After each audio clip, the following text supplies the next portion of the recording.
I wanted a personal relationship with God. And I wasn't going to be satisfied with that one.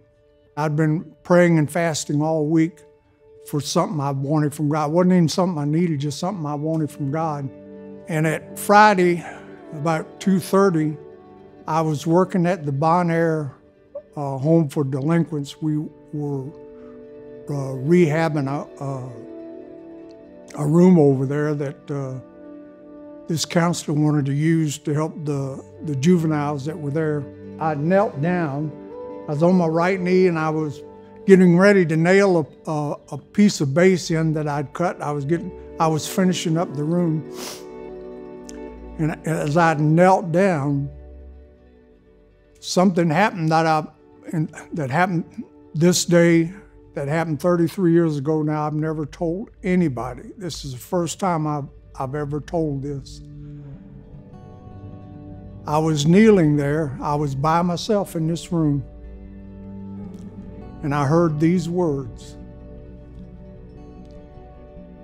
If you'll tell John about me, I'll answer your prayer. Scared me to death. I looked around real quick because it shocked me, because I thought I was all alone. There wasn't anybody there. When you're born again, your spirit is born, and that is the part that communicates with God. And it's a good thing too, because I was shocked beyond speaking. And my spirit spoke up immediately and said, "But Lord," recognized immediately who it was and said, "But Lord, I haven't seen John in 2 weeks. I don't know where he is, and I don't know where to find him." At that very instant, John walked in the room. Say, "Who's John?" I'll tell you all I know about John. He was a counselor there, and he was going to use this room. That's all I knew about him. So I figured if God wanted him saved, I'd led multitudes of people to the Lord. Well, I'll just stand up and ask him the question, "If you died tonight, do you know for sure you go to heaven?" That's the question I've asked hundreds of times. But as I stood up, I couldn't talk. I wanted to ask that question. I couldn't understand. If God wanted him saved, why can't I ask the question? And here's the next communication I received, word for word. He told me to ask him about his wife. And the spiritual part of me said, "But Lord, he's never said anything about a wife. He's not even wearing a wedding ring. If I ask him about his wife, he's going to think I'm nuts."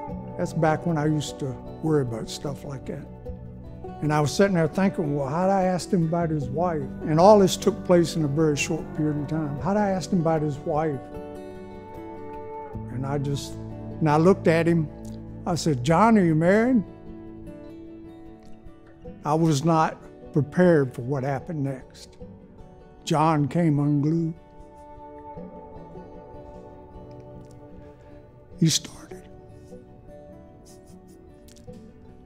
He started sobbing and crying, and I was just struck dumb. I couldn't talk.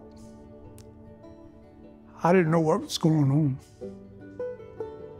When he settled down after a few minutes, he told me this story.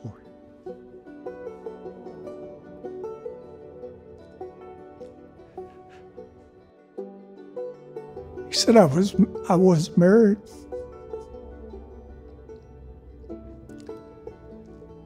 And my wife's going to have a baby.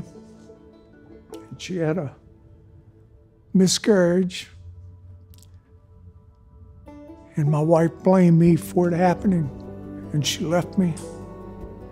He said, "I'm not a Christian."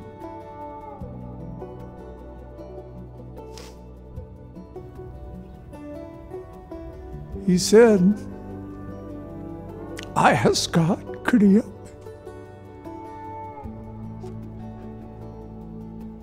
And I knew right then what he needed. I knew why I was there. I looked at him and said, "John, you want to see your son again?" He said, "Yes." I said, "I'll be right back." I went out in a truck. I got my Bible, and I came back in, and I showed him the story of David and Bathsheba. They had had a child, and because of David's sin, the Lord said he was going to take the child. And David fasted and prayed and said, who could tell whether the Lord will be gracious to me and have mercy to me that the child may yet live. But the child died in the process of time, and when they came to tell David, David stood up and cleaned himself up and ate. And they couldn't understand his attitude, and he said, well, while the child was yet alive, I fasted and wept. But now the child's dead. He said, he can't come to me. He said, but I can go to him. And I led John to a saving knowledge of Christ, and he accepted Christ as a Savior. And he left a different man than when he came in. One day, this Savior who saved us, who was born of a virgin, lived a sinless life, went to the cross and paid our sin debt, was buried and rose again the third day for our justification. He's going to call us home one day. I don't know about you, but I hate to get to heaven and have to be introduced to God, because I was too busy with worldly things down here to get to know him. If you want to get to know God, you can, because he wants to know you. He wants you to know him. But that's entirely up to you. We're the only thing God made that can say no to God. But we're also the only thing God made that can say yes to him. I ask you again, and I'm done. Are you willing to listen to God?